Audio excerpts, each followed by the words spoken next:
We had some storms come through that really did some damage in our area. If we take a look at Duke Energy's outage map right now, you can see 3,000 customers in South Charlotte are out of power right now, being affected.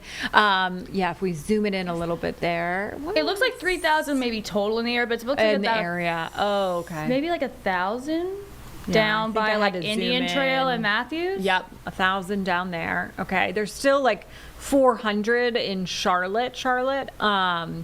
But yes, 3,000 in North Carolina really affected, but looking a lot better than it did this morning. So that is some good news.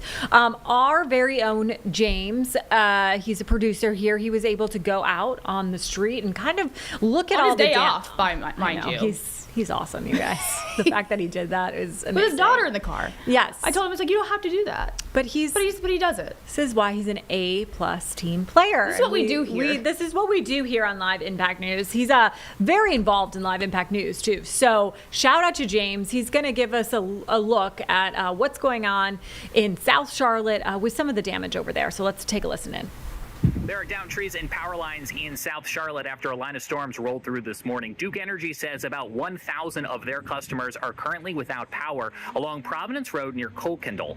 Now, 1,000 customers just is the number of accounts that Duke Energy holds. It doesn't actually give us an accurate number of how many people are currently without power, because inside the power outage zone, we do have Charlotte Latin School and the Providence Spring Elementary School, where we'd have numerous teachers and students who are currently in that area without power. We did see Duke Energy out and about right now working to remove down trees and restore power to the area as the cleanup continues. Here in South Charlotte, I'm James Brierton, WCNC Charlotte. Well, we definitely appreciate that from him. So lots of storm damage that you could see in South Charlotte over there. We're going to bring in my best friend right now. I call her my best friend right now. You're right here right now. You said my best friend right now. Like I'm only your best friend right now. I'm saying we're bringing in my best friend right now. Okay, I appreciate it. I was very concerned. No, I was gonna best friend first, meteorologist second. Oh, yeah. I love that. Yeah. Okay, Brittany, I know it's very dark out there right now. Last time I checked, I guess I should say, cloudy. It is so cloudy. Chilly, all the things. It is. Are we expecting this all day? No. Okay, good. But the only thing that's changing is that the sun will come back out. So no more storms. That's good news. Scattered power outages, a little bit of tree damage. Now, I will say a lot of the pictures that James was sending down there in South Charlotte did look like some of those trees were a little bit thicker, which South Charlotte did look like it could have seen some wind gusts during some of that time period, around 50 to 55 miles an hour. But I've seen a lot of storm reports of trees down that are the Bradford pears, which we all know them by their stink. Those are actually very weak trees, so it's very normal that they do fall. The good news is that if they do fall, well, one, hopefully they're not blooming, so you don't have the smell as badly, but it doesn't cause as much damage if it falls on something, because again, those storms are very weak. I was actually talking to Larry about that in the Weather Center, and he said essentially he could sneeze and the tree would fall down. Wow. I don't know. I was supposed to say, if you hear something in the background, somebody was cheering. We don't know what's going on. I don't know. I'm cheering for the fact that the weather is going to turn a bit cooler and drier tomorrow, because we're truly going to be feeling more like March standards in the Charlotte area, where it's been so gross and warm and humid over the last few days. So scattered power outages, tree damage, that's what's new. Now we're looking for clearing out skies. And then again, tomorrow, March does return. Here's the current Doppler radar. If you were watching our midday newscast yesterday, I did talk about the fact that we were going to see some of those gusty winds due to kind of a bowing out segment that happened. Again, mainly south of Charlotte. So it was pretty much Charlotte southbound all the way down toward portions of Lancaster County, York County, and Union County. Now all that's left is just a little bit of rain. Two windstorm reports that we did have, I want to point out here for you.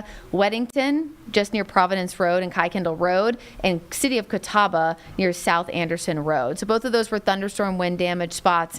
Both of those, again, caused by severe thunderstorms between 9:30 and 9:45. Again, if you see the storm reports and you are ever wondering how can my storm report get there, best thing to do is to send it to us, our team at WCNC Charlotte. Any of our meteorologists, myself, Brad, we're specifically always on our phones.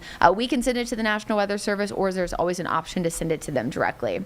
So by the time we hit this afternoon, before sunset, mid-50s. So it is going to be cooler this afternoon compared to where we have been. We had 2 days in a row of record heat, 87. This afternoon, we're in the mid-50s. Overnight tonight, we're on frost watch. Temperatures will actually fall to about the mid-30s by 6 a.m. I do think that winds might be a bit too high to see widespread dense frost, but I'd give yourself at least 5 extra minutes in the morning to get to your destination. And then we're in the 50s again by lunchtime tomorrow, eventually returning to the 60s. So overnight, mid-30s. In the mountains, we're looking a little bit colder, mid to upper 20s. A lot of that because they had snow from the earlier storms that we had. They got snow because it was so cold. And so with that, active snow on the ground typically means you're going to be colder just because of the proximity to snow.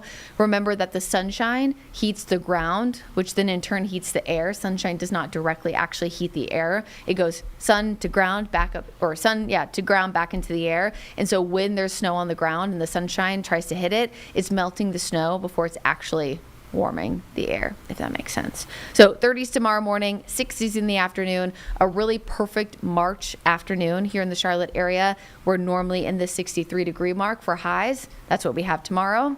Again, I know it's going to be a shock after 2 days in a row of 87, but that's where we are. In the near term, we see that slight cool down, but then we have what's called zonal flow for this weekend, meaning temperatures are pretty steady before a big, large storm system comes in early next week. Big dip in the jet stream brings us eventual cold weather. So 60s tomorrow, 70s Saturday, 70s again Sunday with some afternoon showers. Eventually, storms move in by Monday. There is a chance that I might be going weather impact alert on Monday, but right now things are a bit of a question mark. Not enough confidence to call that now, but I would be mentally prepared for storms to return again, mainly on Monday. Here's some showers for Sunday evening. Here's Monday morning. That's where the line is. You can see here at 9 o'clock, a line of storms moving through Anderson, South Carolina, portions of the upstate Bristol, Tennessee. That's what we'll be watching by Monday for a small chance we might be going weather impact alert. Mainly about 10 to 4, and then it's out of here. With that secondary cold front, that's what brings us the real chill. Tomorrow, not expecting a lot of widespread frost, not a chance for a freeze, but next Tuesday, Wednesday, both mornings are going to be bitterly cold. It's just a reminder that we're still in spring. That means still we're in temperature swing season. There's a reason why we tell you not to plant until after tax day. Winter's not done with us just yet. So tomorrow, it's feeling spring-like, temperatures in the 63-degree range. Again, that's our norm for this time of year. Warmer this weekend, mid-70s, and then here comes that big temperature swing Tuesday and Wednesday, so the 17th to 18th.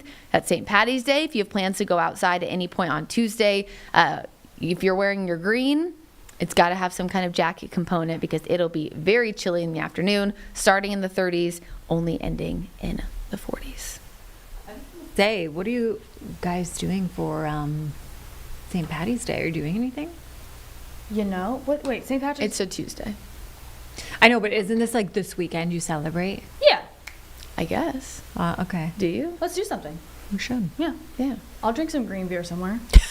You know me. Let me know. I mean, She's I have always to up for a good time. I mean, I have to go to work, but I can hang out before. Okay. I'll drink a green beer for you. You would anyway. We'll figure it if I was out. working. We'll figure it out. Not on the podcast, our podcast right now. I know. Just friends. I was Just about to friends. say, I was laughing because I was picturing simultaneously in my head like another joke of Sharif running in here being like, nope, yeah. shut it down. Shut it down. I also do need to mention, because I forgot, that with the rain this morning, Oh, wrong one. typically we think that it's going to help with the pollen.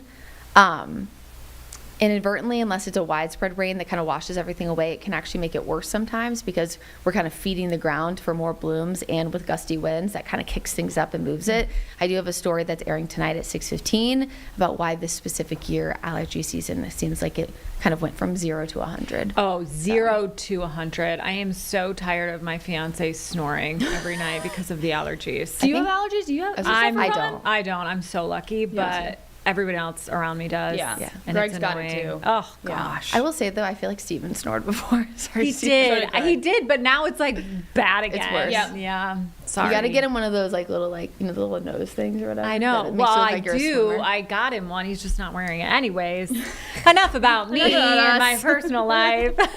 I mean, hey, if it impacts you and your ability to sleep, and that impacts your ability to do your job, then we care. We care because care. we're live impact news, Yeah, baby. that's right. Okay. Perfect. So we're going to take a quick break right here. Well, but let's show you the outages first. Let's do this first. Okay. We did mention this earlier, but we are still seeing some outages in Charlotte and around North Carolina. Looking like 230 right now in the Charlotte area, 117, 111, and about 1,000 down where This is like near Providence it's and near Matthews. Providence and 485 the outer It or looks interlude. like- So if you are around, Providence, Reed. Matthews. Yes. Let's see. yeah, Matthews Providence Road's area, the biggie, right in that in In the 45. right 485 corridor. Looks So like it says here, it'll be the one to get it resumed power by 1:45. So that's about what, half an hour from now. oh yeah, So we you can should check be back. good. We'll check back for you to see what's going on in that area. If you're using your phone or something right now watching us, we will be sure to check back in with that.